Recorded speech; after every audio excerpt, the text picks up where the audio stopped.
જય હિન્દ દોસ્તો, કેમ છો મિત્રો?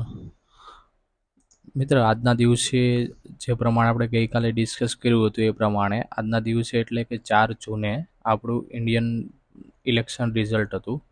બરાબર છે, તો એ રિઝલ્ટની આપણે ઇફેક્ટ જોઈએ તો આજના દિવસની અંદર માર્કેટની અંદર સારામાં સારી આજના દિવસની અંદર આપણને ઇફેક્ટ જોવા મળેલી હતી. તો ઓવરઓલ મિત્ર પહેલાં આપણે ગ્લોબલ માર્કેટ અને ઇન્ડિયન માર્કેટ ઉપર એક નજર નાખીએ. તો સૌથી પહેલાં મિત્ર આપણે ઇન્ડિયન માર્કેટની વાત કરીએ તો કે નિફ્ટી આજના દિવસની અંદર હાઈ નિફ્ટીનો 23,180નો હતો, લો 21,281નો હતો. એટલે ઓલમોસ્ટ જોવા જાઓ તો 1400 પોઈન્ટ જેવી નિફ્ટી આજના દિવસની અંદર આપણને માઇનસની અંદર ક્લોઝિંગ આપેલું હતું.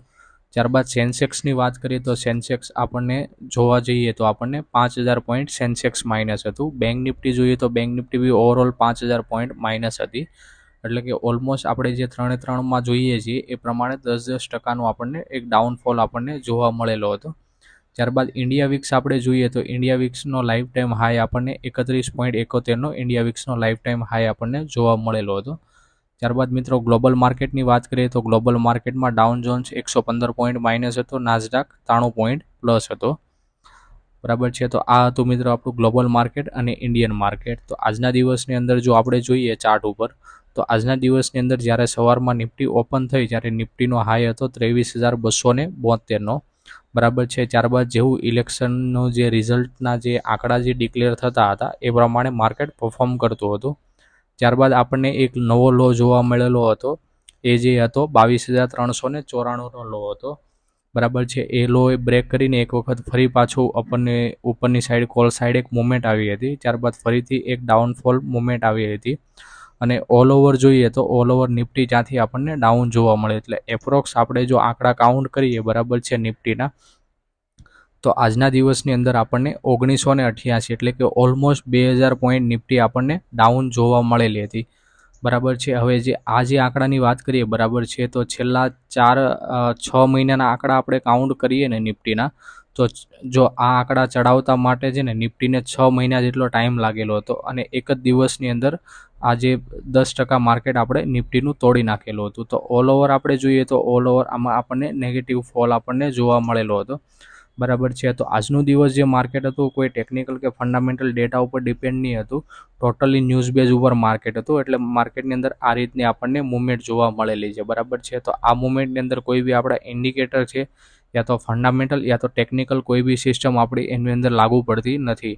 કેમ કે ઓવરઓલ જે માર્કેટ જે પરફોર્મ કરે છે એ આપણા જે ઇન્ડિયન માર્કેટના જે લાઈવ ડેટા છે બરાબર છે, કે જે ઇન્ડિયન ઇલેક્શનના જે લાઈવ ન્યૂઝ છે તે ન્યૂઝ ઉપર માર્કેટ એ હિસાબે પરફોર્મ કરે છે.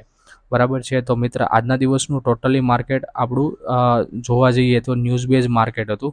હવે ઓવરઓલ આપણે અહીંયાથી જોઈએ બરાબર છે, તો આપણે અહીંયાથી હજુ થોડું ઘણું આપણને અહીંયાથી એક ડાઉનફોલ આપણને નિફ્ટી જોવા મળી શકે છે. બરાબર છે, ઓવરઓલ અહીંયાથી જોઈએ તો 21,000 સુધી આપણને નિફ્ટી હજુ સુધી આપણને એક વખત ડાઉન સાઇડ જોવા મળે છે. તો હવે જે આજે સાંજે એકવાર જો ફાઇનલ રિઝલ્ટ ડિક્લેર થાય બરાબર છે, ત્યારબાદ બીજેપીની કેટલી સીટ આવે છે, કોંગ્રેસની કેટલી સીટ આવે છે, એ પ્રમાણે કાલના દિવસની અંદર આપણને મુવમેન્ટ જોવા મળી શકે છે. તો કાલના દિવસનું બી મિત્ર માર્કેટ પ્રેડિક્ટ કરીએ તો ઓવરઓલ આપણું જે માર્કેટ છે બરાબર છે એ કાલના દિવસની અંદર બી આપણને ન્યૂઝ બેઝ ઉપર પરફોર્મ કરતું હોય એ પ્રમાણે જોવા મળી શકે છે.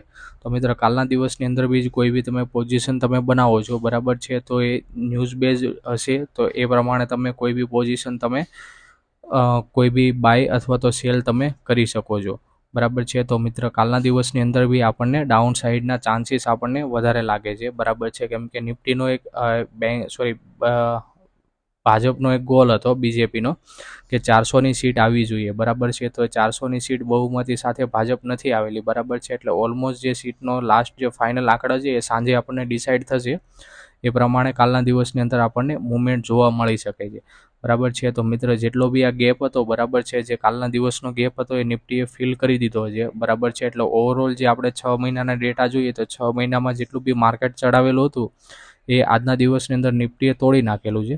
તો એ પ્રમાણે કાલના દિવસની અંદર આપણને એક મુવમેન્ટ જોવા મળશે. બરાબર છે, તો મિત્રો કાલનો દિવસ માર્કેટ ઓપન થાય છે તો કાલે એવું હોય તો ટ્રેડિંગ અવોઇડ કરી શકો છો, અથવા તો કોઈ બી ટ્રેડમાં તમે ક્વોન્ટિટી બાય કરો છો બરાબર છે, તો સ્મોલ ક્વોન્ટિટી અને પ્રોપર ટાર્ગેટ અને સ્ટોપ લોસથી તમે બાય કરી શકો છો. તો કાલના દિવસની અંદર તમે પ્રોફિટેબલ ટ્રેડ લઈ શકો છો. બરાબર છે, તો કાલના દિવસના આપણા કોઈ ટેકનિકલ ડેટા આમાં લાગુ પડતા નથી. એટલે આજના દિવસની અંદર કોઈ આપણે ટેકનિકલ ડેટા કે ટેકનિકલ લેવલ કોઈ આપણે એમની અંદર આપતા નથી.